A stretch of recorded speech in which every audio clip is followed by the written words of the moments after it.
Très très bonne nouvelle pour le Paris Saint-Germain en vue de son match en Ligue des Champions contre Chelsea. Arsenal bat Chelsea 2-1 à domicile, ce qui les conforte dans leur première place de Première Ligue. Match, moi je vais pas vous mentir, j'ai regardé le match relou.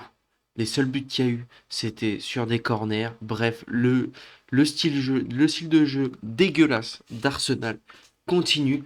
Franchement, j'étais mitigé en regardant ce match. J'étais entre ma haine d'Arsenal. Voilà, je vais parler de haine. Enfin, la haine de leur style de jeu, on va dire. Vraiment, euh, on peut plus les voir, les mecs. C'est abusé. C'est abusé. C'est quoi cette manière de jouer au football?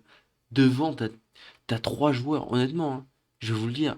La triplette devant, Trossard, Saka, Gyökeres, dégueulasse. Dégueulasse. Dégueulasse. Si cette équipe gagne la Ligue des Champions, je serais dégoûté. Je vous le dis, les gars. Normalement, je suis quelqu'un d'assez honnête. Je suis pas dans la haine et tout. Mais là, vas-y, c'est bon. C'est trop. C'est abusé. Les mecs, le seul jeu qu'ils ont, c'est les corners. Les mecs, ils te font un match. Bon, certes, ça se trouve, on dit ça, on va se faire éclater par Chelsea. On va se dire, ah ouais, ils ont été bons. Arsenal d'avoir battu Chelsea. En plus, c'est la troisième fois qu'ils les battent en un mois et demi et 2 mois. Mais vas-y, c'est bon, jouez un peu les gars. Bref, on va voir ce qui s'est passé dans ce match, quelles ont été les faiblesses de Chelsea dans ce match, comment ça peut servir au Paris Saint-Germain. À tout de suite. Footix parisien pour vibrer chaque jour. Les couleurs de Paris, c'est l'amour toujours. Actu déchaîné, prépare-toi au détour. PSG, c'est la vie, la passion, le parcours. Yo yo les petits frérots, Footix parisien, premier sur les news du Paris Saint-Germain pour ne rien rater des news du PSG. Abonne-toi. Arsenal du coup qui a commencé le match grâce en menant 1-0 grâce à ce but de William Saliba sur corner encore. En fait, honnêtement, hein, moi je vais le dire, va falloir patcher, je sais pas si comment on dit, il va falloir que les arbitres ne laissent plus passer ça. Honnêtement, en fait, c'est pas parce qu'il y a tout le monde qui fait faute. Vous voyez, sur un corner, on a décidé un petit peu, voilà, c'est pas conscient, c'est dans l'inconscient général, que dans les corners, quand il y a des petits contacts, etc., il n'y a pas faute. Ok. Mais là, Arsenal s'est abusé. Les mecs, ils te bloquent le gardien.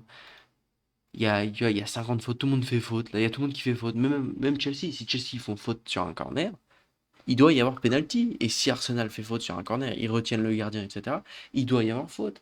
Si tu fais pas ça, ça va pas dans le jeu. Parce que là, en fait, c'est dégueulasse. C'est une manière de jouer dégueulasse. Honnêtement, ils font que ça. En plus de ça, encore, tu vois, si c'était des corners super bien tirés. Ouais, j'ai pas de problème. Des corners bien tirés, machin.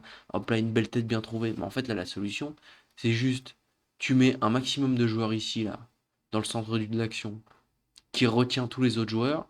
Tu tires la balle pile poil au milieu. Et bon, il y a une chance sur deux qui est but, quoi. Parce que soit c'est. Parce qu'au final, il n'y a plus de gardien, parce que le gardien il est retenu.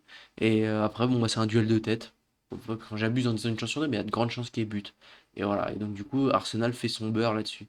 Bon, c'est un peu dégueulasse. Surtout qu'Arsenal, en fait, le problème, c'est qu'ils font des fautes, en fait. Ils font des. En fait, il y a trop de fautes sur leur corner. Là, regardez Rice. Déjà, il y a faute, penalty. En plus de ça, main, penalty. Ça n'a pas été sifflé. Bon, juste après, Chelsea a marqué sur corner. Mais en fait, le pire, c'est que là, sur l'action, Chelsea fait la même chose. Regardez, faute, faute. Tout le monde fait faute. Regarde, Saliba, machin, il s'attrape le maillot. Enfin, je veux dire, c'est quoi cette histoire? Ok, on a donné un peu de crédit. Par exemple, même Gyökeres, il ceinture complètement Enzo Fernandez. Ok, on a donné un petit peu de buzz. On a dit, bon, au corner, vous avez le droit de vous faire un peu kiffer. Bellec. Mais là, c'est too much, là. Là, je suis désolé de vous dire, les gars, c'est complètement too much. Et du coup, bien sûr, je vous dis, les supporters de Chelsea, ils ont raison de se plaindre. Et en fait, ça détruit le spectacle qu'est la première ligue parce que c'est magnifique. Là, bon, là, cette photo, elle est un peu tronquée parce que t'as l'impression que Raya, il met juste les 2 points dans le visage, mais tout simplement, il vient de toucher la balle. Donc, en vrai, de vrai, il n'y a pas faute. Mais juste avant, Declan Rice, il y a penalty tous les jours. Et je vous dis, si c'est pas en première ligue, il y a penalty tous les jours. Et en fait, je crois que c'est aussi pour ça que les clubs de première ligue euh, ont du mal en Ligue des Champions, en fait. Parce que avec un arbitrage normal, désolé les Anglais, hein, L'arbitrage, là, il est pas normal. C'est pas normal quand il y a toute une équipe qui fait faute de pas siffler. Quand il y a main, il y a faute. Quand il y a main, quand il y a main dans la surface, il y a penalty. Voilà. Donc avec un arbitrage normal, euh, bah en fait, ils s'en sortent pas. La technique là d'Arsenal, en fait, si tu siffles à chaque fois faute, bon bah la technique d'Arsenal elle devient plus compliquée. Bon, on verra bien, hein, ça se trouve ils vont tout gagner cette saison, et encore une fois, je vais passer pour un con. Donc voilà. Arsenal-Chelsea, si on leur enlève les corners. Attention, mes amis du Paris Saint-Germain. L'année dernière, Chelsea ne nous a pas battus du tout grâce à ses corners, mais grâce à ses contres. Très très attention, ne prenons pas de but Chelsea.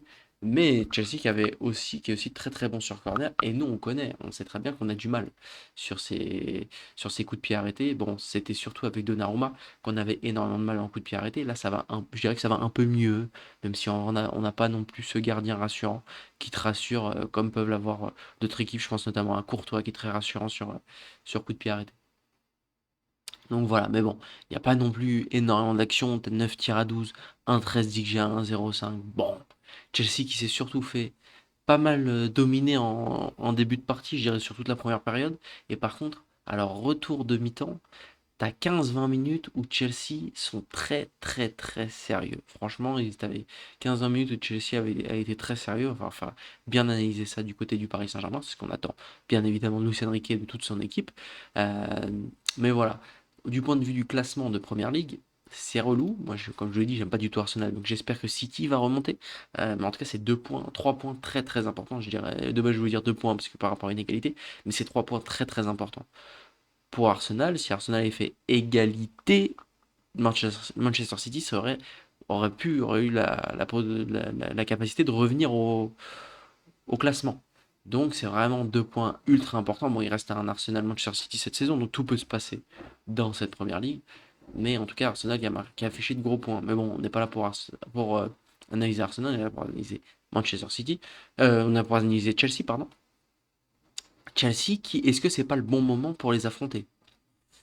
Chelsea qui avait mal fini l'année, ensuite qui a changé de coach, et ensuite qui a enchaîné les victoires depuis que ils ont le nouvel entraîneur. Ils avaient tout simplement fait aucune défaite en première ligue. C'est la première défaite en première ligue, et même c'est la première défaite toute compétition, enfin non, pas toute compétition confondue, bah si, on peut dire. En fait, ils ont perdu que contre Arsenal. Ils ont affronté Arsenal le 14 janvier, ils ont perdu en demi-finale de Cup. Ensuite, ils ont fait 5 victoires de suite. Bon, après, pareil, les supporters de Chelsea, je vous aime bien, mais vous n'avez pas affronté de grands clubs. En fait, les seuls grands clubs que vous avez affrontés, c'est Arsenal, depuis le nouveau coach. Vous avez affronté Charlton. Bon, Arsenal, vous avez perdu. Brentford, merci, vous avez gagné. Pafos, merci, vous avez gagné. Crystal Palace, merci, vous avez gagné. Napoli, ça reste un bon club, mais c'est bon. Quand tu es Chelsea, tu t'attends quand même à gagner, c'est pas un exploit, quoi. Quand tu compares les budgets, même les niveaux de jeu, etc. West Ham, cette année, ils sont 17e de première ligue. Tu perds contre Arsenal, tu gagnes 3-1 contre Wolves, pareil, Wolves, c'est pas une grande équipe. Tu fais égalité contre Leeds, c'est pas excellent. Tu gagnes contre une équipe de Championship, tu fais égalité contre Burnley, ça c'est un mauvais résultat. Et tu perds contre Arsenal. Est-ce que c'est pas le bon moment pour les affronter? Parce que mine de rien, là ils ont un calendrier incroyable quand même. Parce qu'après tu as Aston Villa, troisième de PL. Donc voilà. Donc voilà. N'hésitez pas à me dire ce que vous en pensez. N'hésitez pas à liker, partager, vous abonner. Ciao ciao les gars.